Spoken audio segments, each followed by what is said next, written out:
With us, another bit of breaking news update that's just come in. The sound of two explosions that have been heard in Tehran is the latest bit we have for you. The Israeli Air Force carried out a small strike against an Iranian radar north of Tehran just a short while ago. This is being shared as per Israeli officials. The strike comes in response to Iran's launch of two ballistic missiles at Israel after the start of the ceasefire this morning. Going across to Akanksha once again. Akanksha, how do we put this on a broader timeline? Because like you said, this has become about he said, she said. You have a narrative and a counter narrative which is being built by the minute and is being conveyed alike to President Donald Trump, it seems. Whose version do we follow? What have you been able to establish of what Iran and Israel have claimed so far in terms of this kind of a military action? So first things first, the official records say Iran is claiming that their missiles were directed towards Israel before the ceasefire had been announced by the United States President. On the other hand, Israel says that it was obligated into responding because Iran had directed those ballistic missiles towards Israel.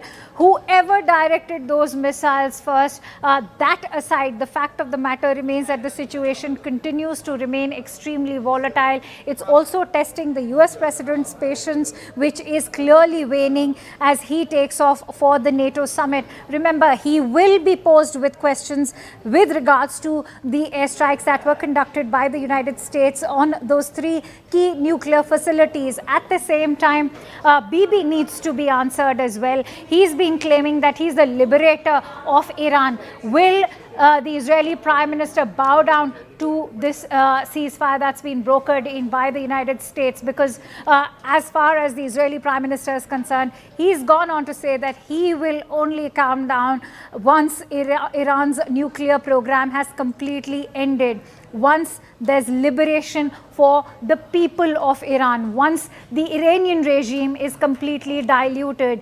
Is that the end game for Iran that the United States is looking for? There's a sharp contrast over there, Kritsveed, because if you look at what the US Vice President J.D. Vance has had to say in an interview to NBC just a day ago, he maintained very firmly that US's war is not against the people of Iran or the Iranian regime. It is against the nuclear program which is being pursued by Iran. And today itself, the US President has gone on to say that it is the end of Tehran's nuclear program, that all of that satellite imagery goes on to indicate that Fordo's nuclear plant has been completely decimated. That only goes on to indicate that United States end goal as far as Iran is concerned, according to the US President, has been achieved.